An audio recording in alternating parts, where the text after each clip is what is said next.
Olá, 1º de abril de 2019, as principais notícias desta segunda-feira, agora aqui na TV Difusora. Amigos e familiares dão adeus a Helena Leite, comunicadora e defensora da cultura popular. Começa hoje o prazo para solicitar isenção da taxa do Enem 2019.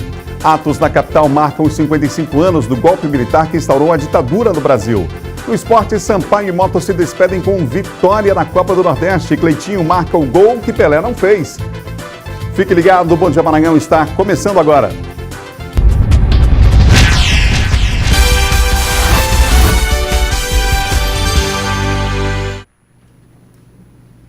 Um ótimo dia para você ligado aqui na TV Difusora. Segunda-feira, começo de mais uma semana, estamos juntos aqui no Bom Dia Maranhão. Prazer ter a sua audiência, você na capital, no interior do estado, acompanhando a nossa programação. Vamos ver como é que amanheceu a capital de todos os maranhenses?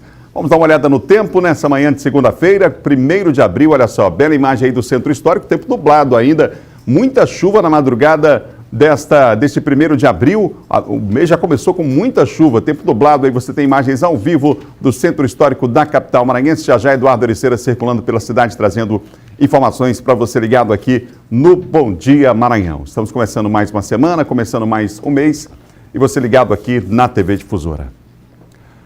Foi sepultado ontem o corpo da radialista Helena Leite. Ela morreu na madrugada de sábado, vítima de infarto aqui na capital maranhense. Além de comunicadora, Helena era uma incansável defensora da cultura popular. Bumba boi na despedida de Helena Leite. A manifestação cultural maranhense era a grande paixão da radialista. Helena Leite era presidente do Boi da Pindoba, mas diversos grupos foram até o Parque Folclórico da Vila Palmeira, local do velório. Tambor onça, maracás, matracas e pandeirões ecoaram em um dos principais terreiros de São Luís, para a despedida de um dos maiores ícones da cultura maranhense. É inacreditável, né? Você vê hoje uma comunicadora boeira, Deus chamou, né? Papai do Céu chamou, e a gente fica triste, porque uma folclorista que a gente sempre amou e ama, está nos nossos corações. Helena Leite, saudades, está deixando demais. Helena Leite morreu neste sábado. A radialista passou mal em casa, foi socorrida, mas não resistiu a uma parada cardíaca. A saúde da radialista já estava bem debilitada. Ela fazia sessões de hemodiálise, mas segundo a família, ainda vivia bem. Era o jeito dela, alegre, pra cima. Eu acho que a gente conseguiu, meus irmãos, eu e o Rony, que a gente convivia mais com ela, o Ramilson e a Rita, que moravam no Rio, a gente conseguiu fazer para ela, em morte e em vida. A gente sempre deu muita felicidade. O corpo deixou o Parque Folclórico da Vila Palmeira às 10h30 da manhã deste domingo, sob aplausos. Helena Leite foi levada em um carro do Corpo de Bombeiros. O cortejo percorreu avenidas de São Luís. O cortejo passou aqui pela Avenida São Marçal, no bairro do João Paulo, onde tradicionalmente há muitos anos acontece encontro de grupos de bumba boi. E Helena conviveu muito aqui. Além do bairro do João Paulo, o cortejo passou pela Liberdade e encerrou no bairro da Madre Deus.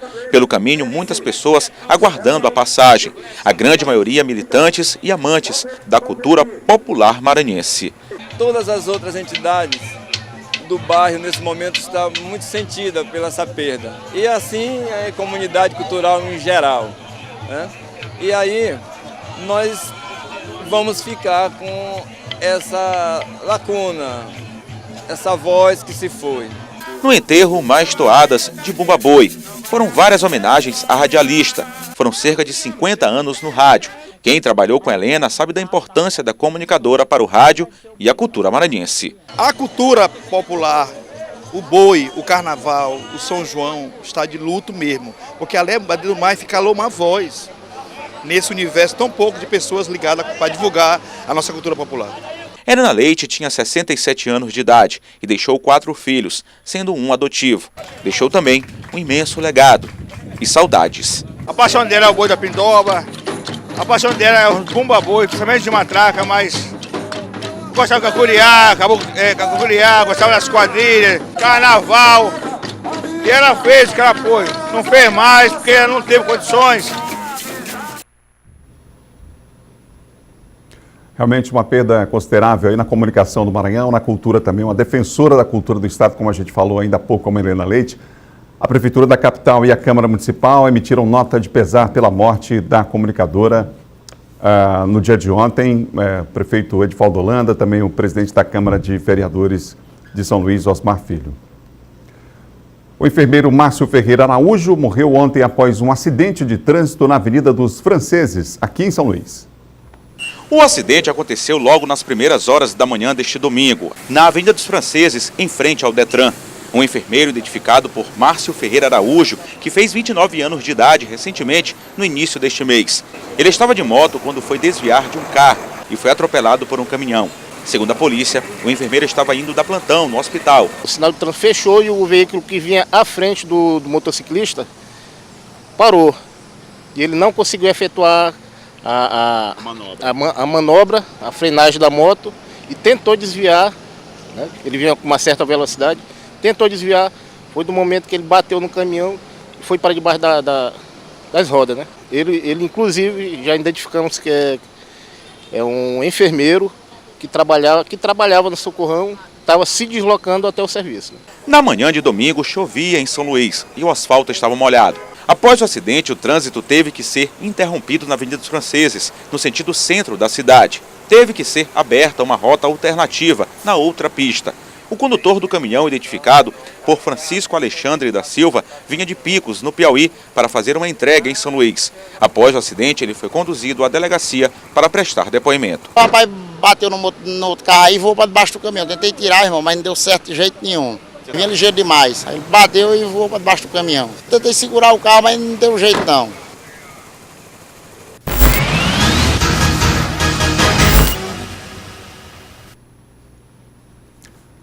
Vamos agora à participação de Silvan Alves aqui no Bom Dia desta segunda-feira. Silvan, um ótimo dia para você, boa semana, bom mês que está começando, né? Bom dia, Adalberto, bom dia a você, bom mês de abril a todos, né? E uma ótima semana, que a semana tá começando. Silvan, vamos começar falando sobre o caso da prisão daquele homem acusado de ter atirado, inclusive, lá naquele ônibus, aquele assalto que aconteceu, violento, por sinal, isso, lá no Quebra-Pote, né, com muita violência. Esse assalto, Adalberto, aconteceu aqui próximo ao terminal rodoviário de São Luís, ali na Avenida dos Franceses, do ônibus da linha do Quebra-Pote.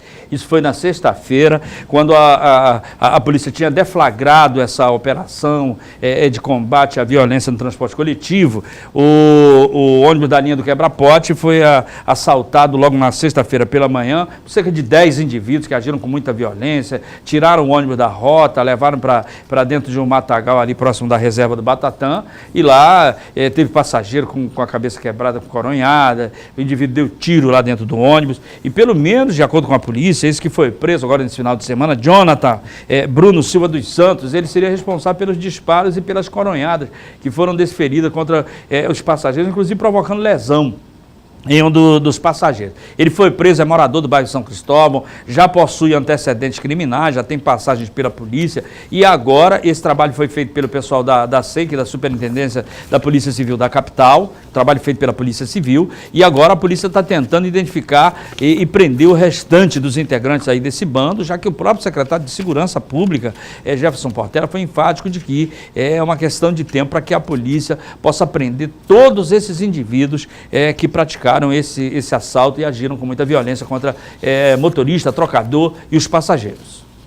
Silvan, tem outro caso de prisão também, já é relativo àquele sequestro daquela médica capitã da Polícia Militar, não é isso? Exatamente. Esse trabalho aí foi feito pelo pessoal da primeira USC, que é a Unidade de Segurança Comunitária lá do bairro da Vila Luizão. Esse sequestro começou lá no bairro da Coama. A polícia, inclusive, está disponibilizando a imagem desses indivíduos aí, porque acredita-se que eles tenham vários desses sequestros relâmpagos que tenham ocorrido aí na cidade, teriam sido praticados por esses indivíduos. Eles pegaram a médica capitã lá numa saída de uma farmácia ali na Coama, a capitã Ildenê, colocaram ela no veículo SW4, saíram com ela, levaram lá para Travessa da Rua Argentina, que fica ali na região da Divinéia, lá do Olho d'Água, lá mantiveram ela para o cativeiro, já tinham passado em agências bancárias, sacaram algo em torno de R$3.000.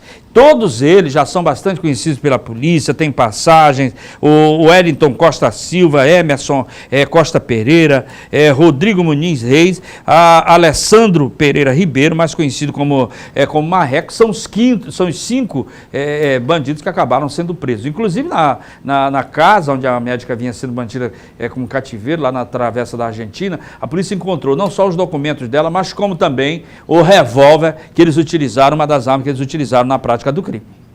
Obrigado, Silvan. Um abraço. Ok, boa semana, Adalberto. Bom dia. É o nosso Silvan Alves, que apresentou agora há pouco o Bandeira 2 aqui na TV Difusora. Vamos agora às informações da região tocantina. Luiz Carlos Lima traz as informações direto de Imperatriz. Olá, Luiz, bom dia. Oi, Adalberto, bom dia para você também. Bom dia a todos que nos acompanham. Olha, estudantes do curso de Direito da Universidade Federal do Maranhão reclamam que estão sendo prejudicados por causa da falta de salas no campus centro aqui em Imperatriz. A UFMA disponibilizou o campus do bairro Bom Jesus, mas a comunidade acadêmica rejeitou a proposta. Desde 2017, os acadêmicos do curso de Direito da Universidade Federal do Maranhão, campus Imperatriz, enfrentam problemas como a falta de salas para as aulas. Os períodos que têm a sorte conseguem uma sala aqui, o resto, infelizmente, está ficando lá, e por causa agora desse problema da greve dos vigias, nem salas no Graça Arena nós temos. 6 períodos do curso de Direito passam pela situação, além dos cursos de Pedagogia e Ciências Contábeis. Chegou a hora mesmo de fazer a nossa voz ser ouvida, chegar em Brasília para a gente poder conseguir pôr em prática o nosso desejo de ter aulas em salas de aula de verdade, aqui no próprio campus centro da UFMA. Julian está no 4º período de Direito. Veio do Rio de Janeiro para cursar o tão sonhado curso, mas se vê em uma situação delicada. O pedido é por mais atenção por parte da reitoria da UFMA para que a reivindicação chegue até o governo. Mais atenção, uma cobrança não só do governo, mas também das pessoas que são responsáveis dentro da instituição. O comprometimento da universidade para conosco, eles não estão cumprindo. A direção da UFMA, campus da Imperatriz, informou que esta semana se reuniu em São Luís e em Brasília com a reitora Nair Portela e o pró-reitor de Planejamento, solicitando ao Ministério da Educação atenção especial ao campus aqui de Imperatriz. O ministro Ricardo Vélez se comprometeu em intermediar com a Casa Civil e o Ministério da Economia recursos para a construção de um prédio na unidade centro. O projeto do novo prédio está na prefeitura do campus, na sede da UFMA, em São Luís. Moradores da Vila Nova e bairros vizinhos esperam ansiosos a conclusão das obras do Programa de Aceleração do Crescimento, o PAC do Governo Federal, em parceria com a Prefeitura de Imperatriz. Ainda faltam rede de esgoto, asfalto e iluminação. A Rua Santos Dumont da Vila Nova é uma das ruas que faz parte do Programa de Aceleração do Crescimento, o PAC 2. No local, apenas uma estrutura inicial para receber a instalação da rede de esgoto. Os moradores esperam por essa melhoria há anos. A esperança diz que nunca morre, As obras de construção do emissário de esgotamento sanitário do PAC 2 foram retomadas em setembro de 2018. De lá para cá, o processo passou por pausas devido às condições climáticas. Devido ao período de chuva, a execução, principalmente quando a gente mexe com infraestrutura, movimento de terra, os trabalhos ficam mais lentos. Mas a partir do momento que encerra esse período de chuva, os serviços avançam. Então, durante todo o ano tem serviço. O PAC 2 se baseia em obras de saneamento e pavimentação asfáltica. A segunda fase consiste na pavimentação e sinalização horizontal e vertical, com placas e faixas. Nós estamos aqui na etapa da implantação do emissário, que é da rede de esgoto, para que a gente possa permitir avanço em outras etapas. Eram essas as informações, Alberto. A gente volta desejando uma boa semana a todos. Boa semana para vocês aí, Imperatriz também, Luiz. No próximo bloco, Atos marcam os 55 anos do golpe militar que instaurou a ditadura no Brasil. E você vai ver ainda, Sarney chama de molecagem a demissão de apadrinhados no Senado Federal. São 7 horas e mais 15 minutos. O Bom Dia faz o intervalo e volta já já. Um instante só.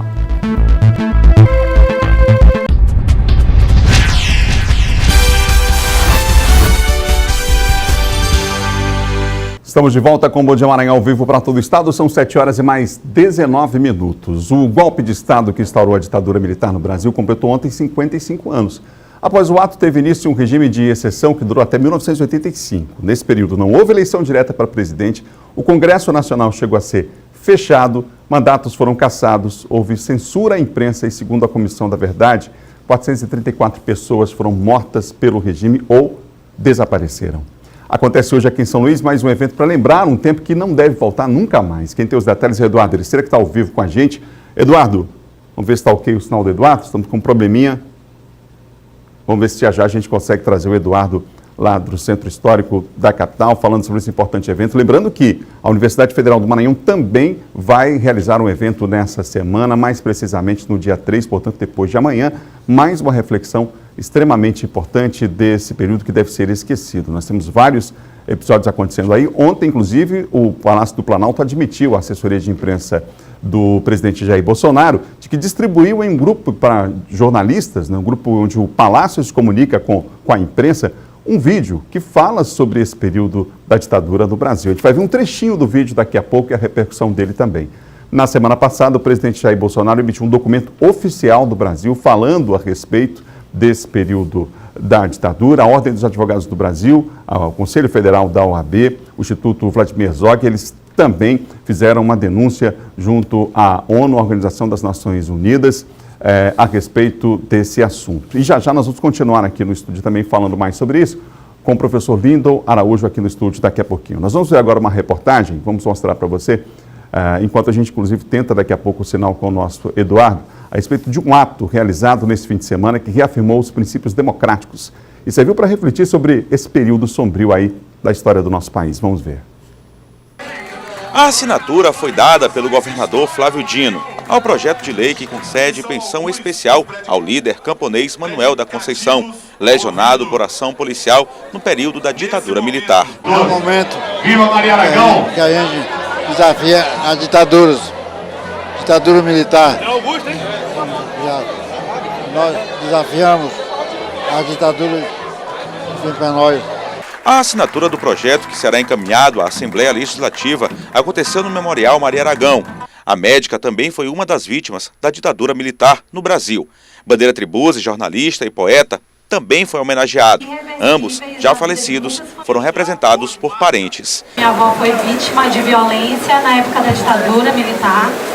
A minha tia, Ana Cecília, faleceu nos braços da minha avó porque foi negado atendimento médico, porque na época meu avô estava preso. Fundamental nesse momento o governador homenagear as vítimas da ditadura, reforçar o fato histórico de que houve uma ditadura sanguinária no país, que perseguiu muita gente. Dezenas de pessoas foram até a praça acompanhar o ato. Muitas delas seguravam posas brancas. Autoridades também seguravam nas mãos o símbolo da paz. Nós não podemos homenagear aqueles que outrora atingiram direitos, como, por exemplo, a tortura de crianças. É por isso que o respeito à Constituição, ela deve ser preservada a cada dia, e esse ato é um exemplo disso. O ato contou com a presença de várias autoridades políticas, além do governador, deputados estaduais e federais, todos contrários à ideia de comemoração do aniversário da ditadura militar no Brasil. Hoje aqui, uma celebração da democracia, uma celebração de que o caminho é o de respeito às leis, de respeito à Constituição Cidadã de 88.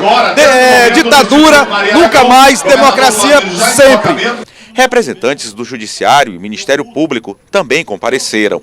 O Ministério Público Federal, aqui no Maranhão, decidiu abrir um processo preliminar para investigar as comemorações aqui no estado relacionadas ao golpe militar de 1964. No seu discurso, o governador Flávio Dino destacou as injustiças praticadas contra as vítimas no período da ditadura e que a democracia deve prevalecer. Estamos reafirmando que, infelizmente, há 55 anos atrás, houve uma ruptura da ordem democrática, um desrespeito à Constituição, e que isso não deve mais se repetir no Brasil. É exatamente com esse objetivo, de garantir que haja justiça e verdade e que, em razão disso, outros momentos como esse não sejam vividos no nosso país. Para refletir mais sobre o assunto, eu recebo aqui no estúdio o pós-doutor em História e pesquisador dos programas de pós-graduação em História e de pós-graduação em Ciências Sociais da UFMA, Lindon de Araújo Santos. Professor, bom dia. Bom dia, Alberto. Professor, se a gente fosse falar das razões para esquecer esse período, nosso tempo aqui seria mínimo para isso, né? Seria muito pequeno. Mas assim, de fato, onde é que está o cerne da questão? Por que de fato é preciso lembrar para esquecer? É preciso, Adalberto, enfrentar uma memória que é incômoda para nós como sociedade, que foi um período muito obscuro da nossa história, uma história recente, que foi um golpe militar, civil-militar, que tirou um presidente legitimamente eleito e que não havia nenhuma ameaça concreta daquilo que os golpistas estavam atribuindo, né, em termos de comunismo e outras ameaças assim mais imaginárias do que reais.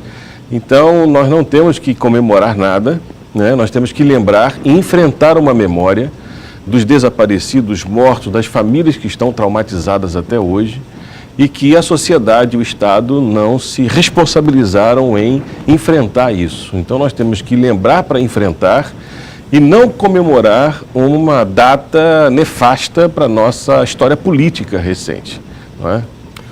Só para pontuar aqui, o Ministério Público Federal, na semana passada, lançou uma recomendação no sentido de que as Forças Armadas não viessem a fazer nenhum tipo de comemoração em relação à data. Depois, a própria Justiça Federal liberou qualquer tipo de manifestação. O Supremo Tribunal Federal também se manifestou a respeito do assunto, mas, enfim.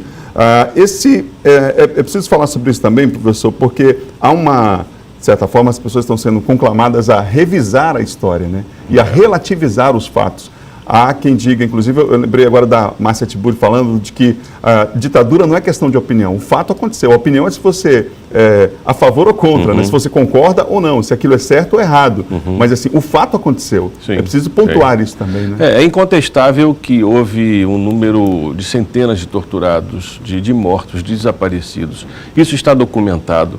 Mesmo no período da ditadura, em 1981, o lançamento de um dossiê chamado Brasil Nunca Mais, que registrou processos e denúncias de violações de direitos humanos. Então, isso está mais do que documentado. Não há possibilidade nenhuma de se revisar o fato em si, que de fato aconteceu, não é?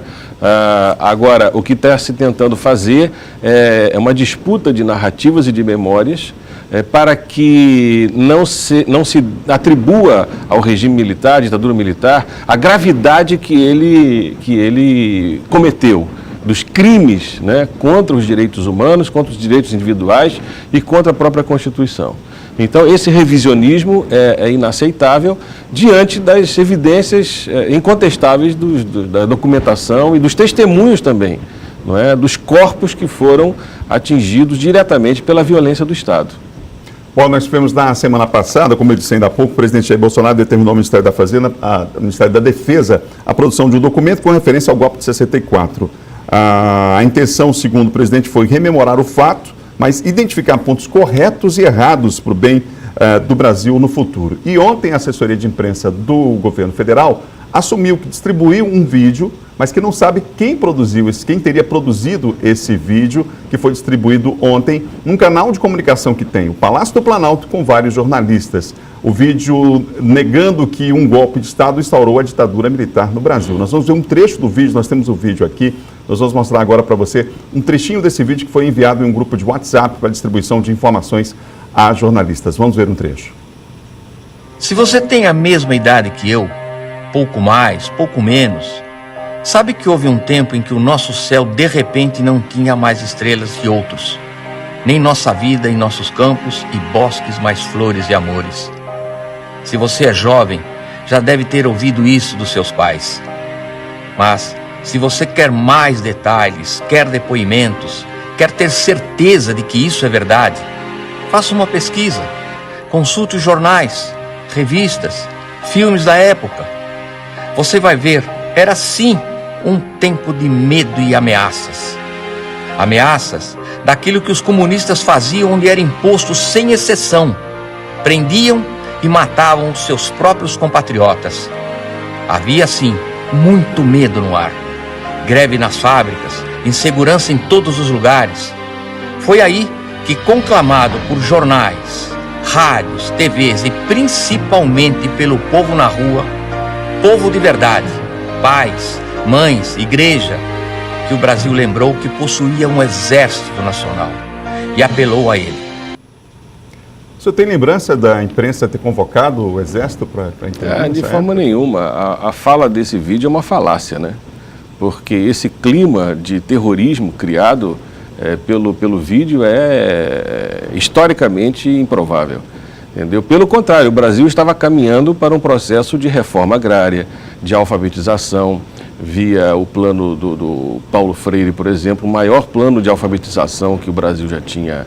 E processos em andamento que hoje ainda estão inacabados, né, estavam acontecendo. E contra esses processos de reformas populares, de educação, do próprio plano econômico também, isso tudo foi interrompido por causa do golpe. Então, o golpe não foi para afastar o fantasma do comunismo. Ele teve muitos outros motivos, dos interesses, né, da época, para que essas reformas de base não viessem a acontecer, como não aconteceram até hoje, a exemplo da reforma agrária, por exemplo.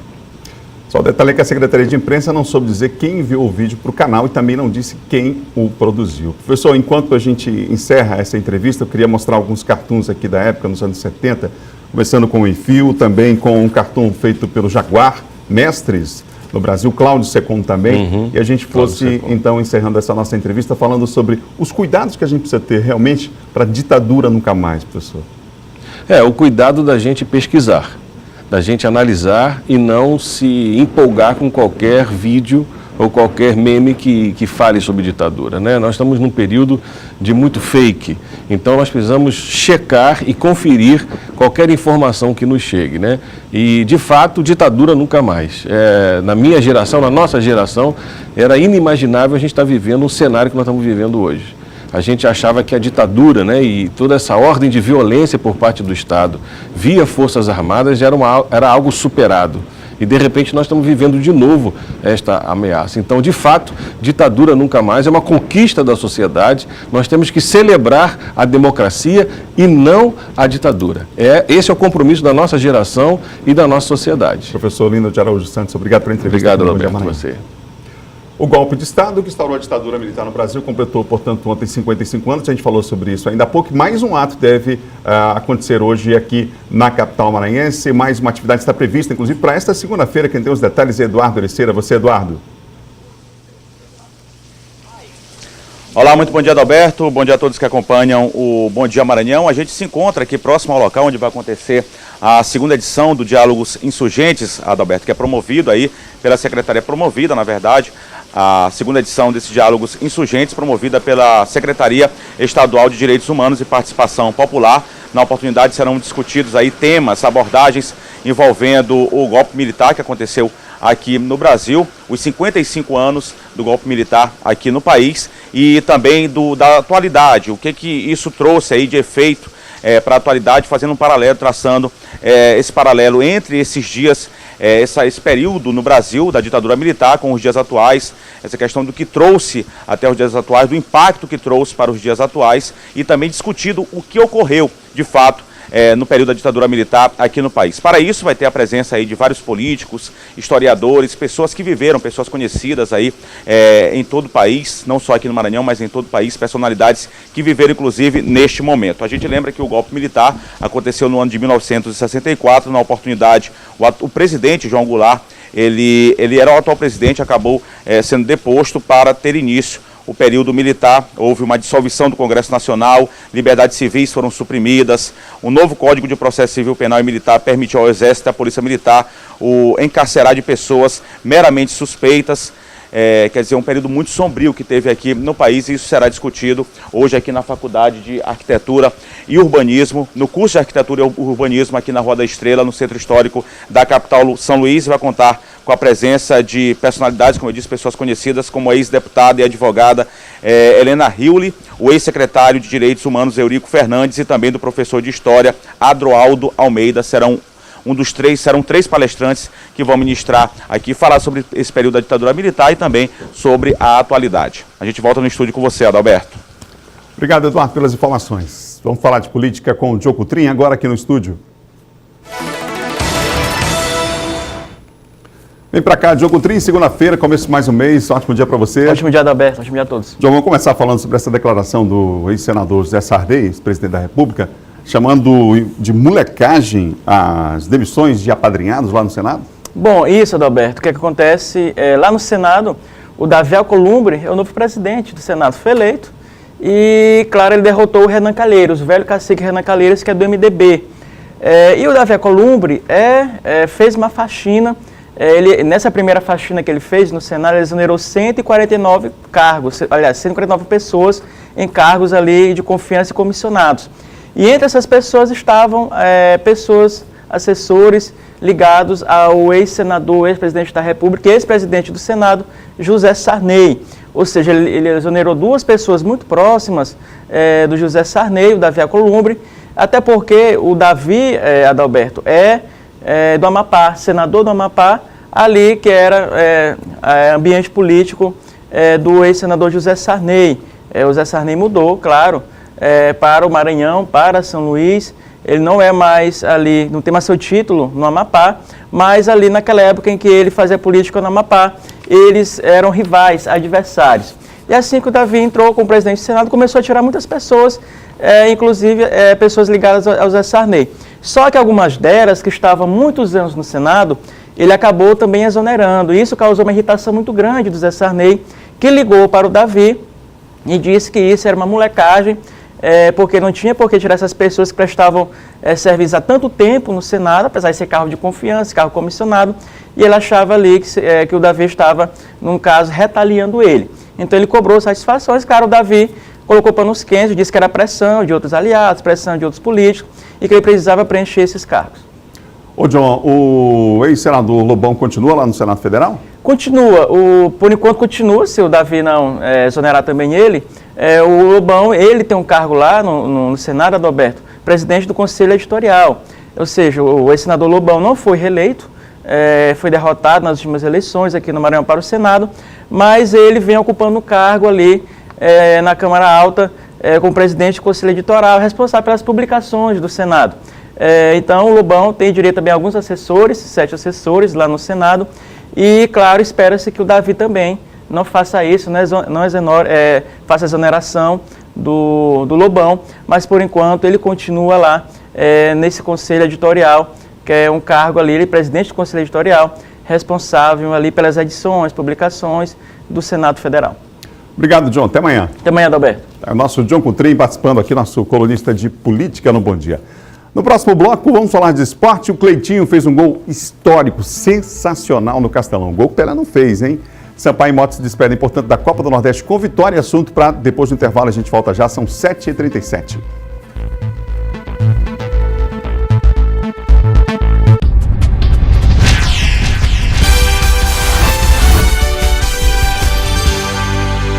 São 7 horas e mais 40 minutos de volta. O Bom Dia Maranhão ao vivo para todo o estado. Agora para falar de esporte.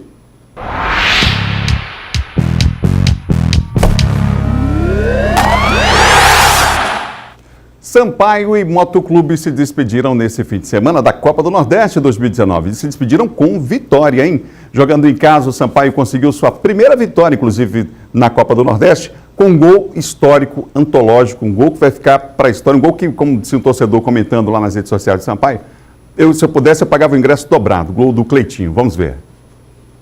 O Sampaio Correia colocou em campo em São Luís mais reservas do que titulares.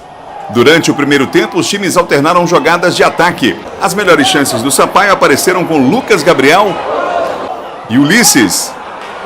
O Bahia tentou com finalizações do centroavante, artilheiro do campeonato, Gilberto. E jogadas de Shailon. Aos 45 do primeiro tempo, Cleitinho aproveitou a sequência do lance de cobrança de falta, viu Anderson adiantado e chutou do meio do campo para fazer esse golaço.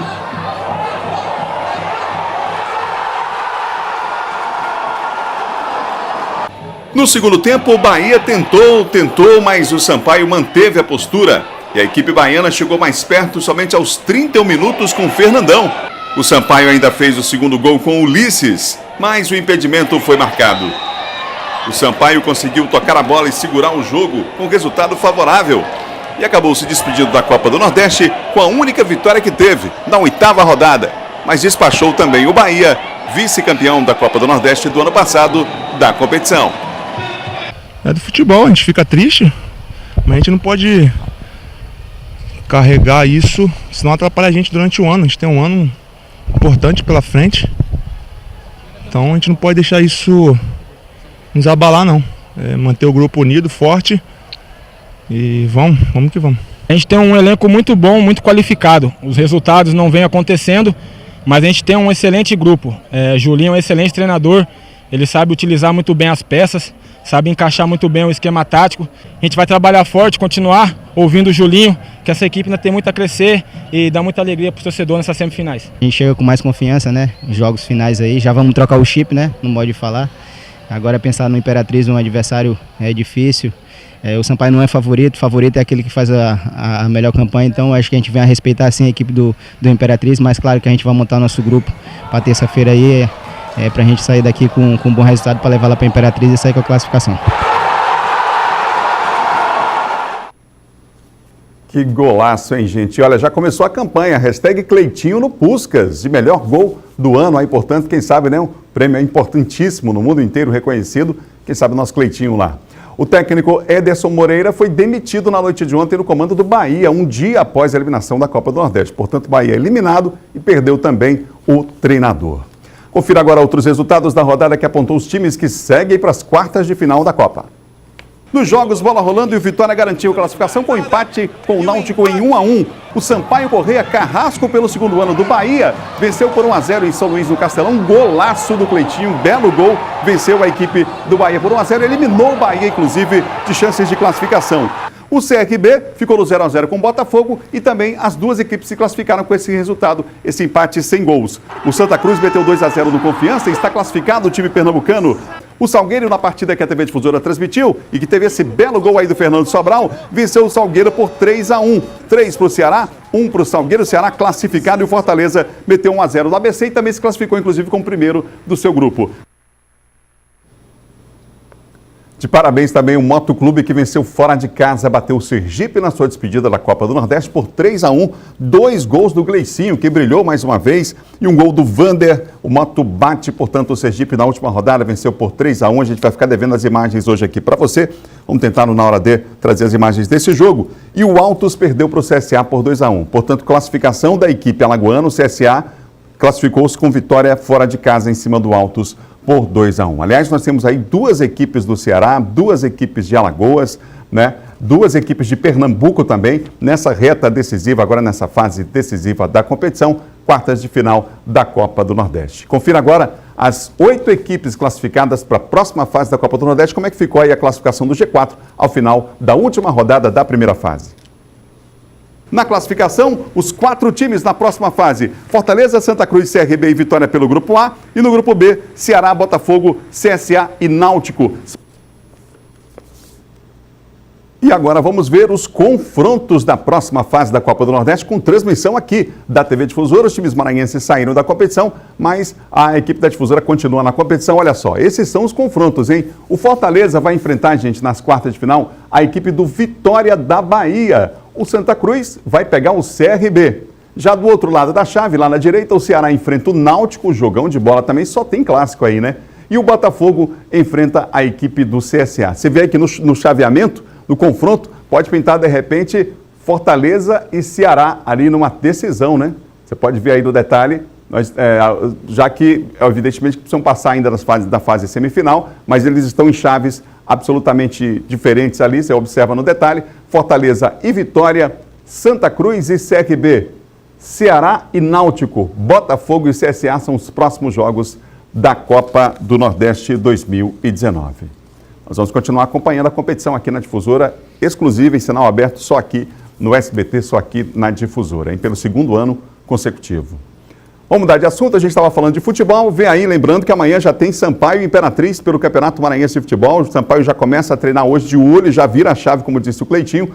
No Campeonato Estadual tem Sampaio e Imperatriz, é o primeiro jogo aqui, o outro jogo vai ser lá no Frei Epifânio da Badia, na cidade de Imperatriz. E o Moto enfrenta o Maranhão Atlético Clube em 2 partidas para apontar aí quem vai seguir em frente, quem vai para a final do Campeonato Maranhense de Futebol.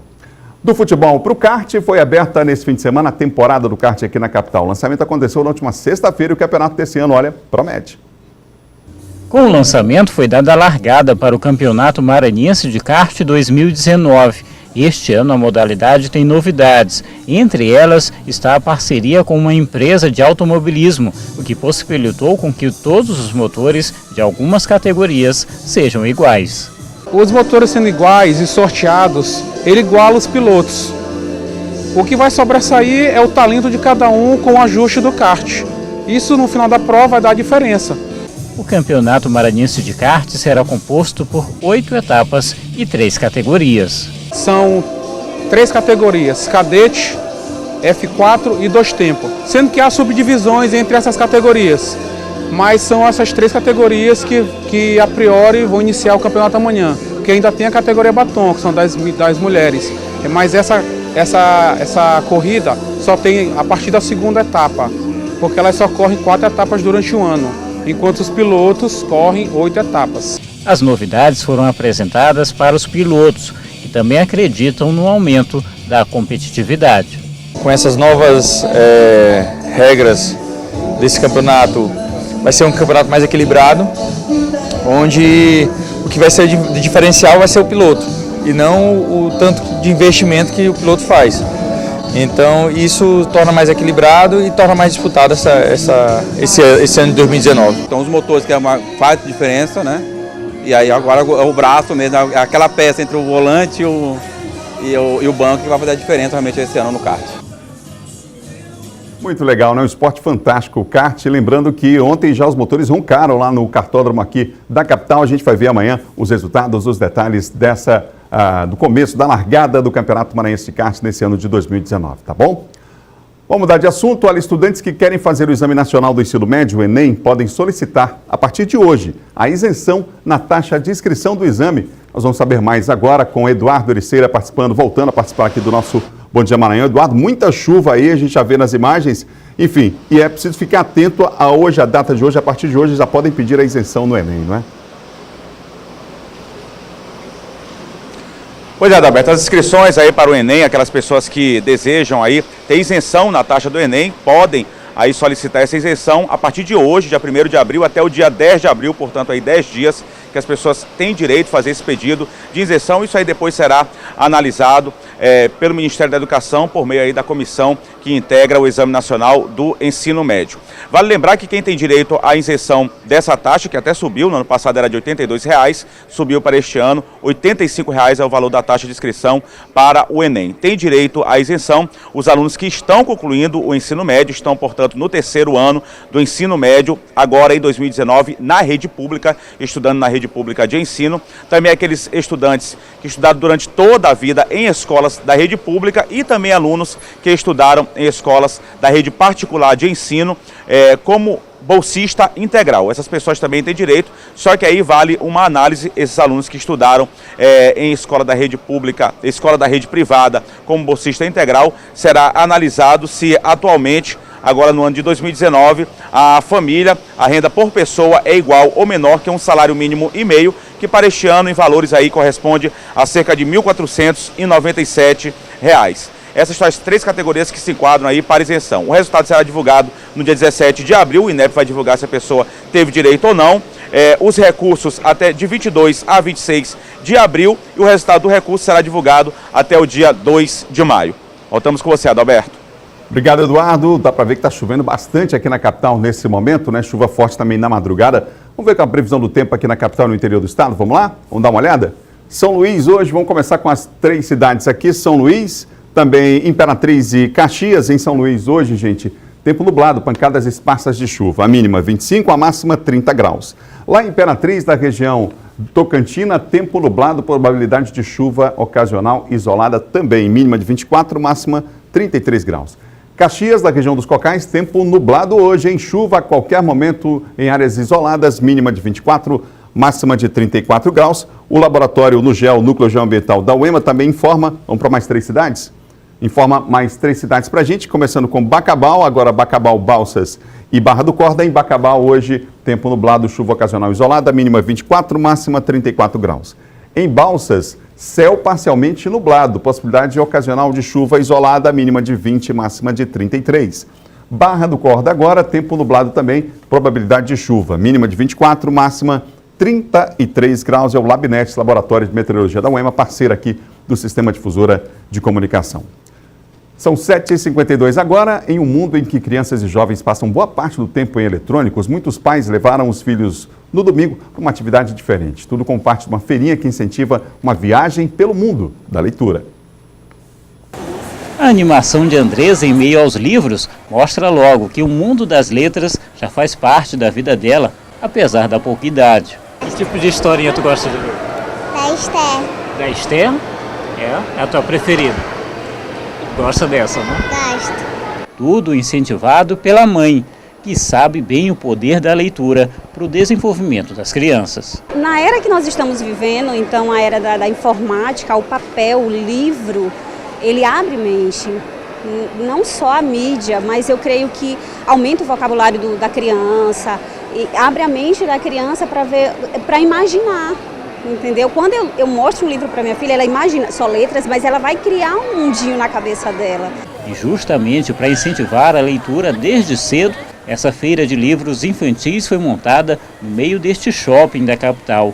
O resgate ao hábito da leitura tem sido cada vez mais incentivado por especialistas. A Academia Americana de Pediatria, por exemplo, recomenda que sejam evitados aparelhos eletrônicos para crianças até os 18 meses de vida. Para a tarefa difícil de concorrer com a tecnologia, tem uma infinidade de histórias e possibilidades, até mesmo para quem não é tão chegado assim a todo tipo delas. Tu gosta de ler sempre? Mais ou menos. Mas se for história em quadrinhos, você gosta? Gosto. Também como parte da programação, oficinas de incentivo à coordenação motora. Trabalho de desenvolvimento, a coordenação motora da criança, sempre buscando desenvolver principalmente a criatividade da criança. E a gente conversa e ela dispõe as ideias dela, trabalha a criatividade, o lúdico, né, a imaginação. Tudo aprovado de perto pelos pais. E a gente observa que a criança já nos primeiros passos lúdicos dela, né, já começa a desenvolver essa capacidade de coordenação motora, né, enfim. É muito interessante esse ambiente aqui que o shopping está dispondo para essas crianças. E claro, pelas crianças também. Muito legal, né? Bom Dia Maranhão termina agora. Outras notícias no Portal 610 e até amanhã.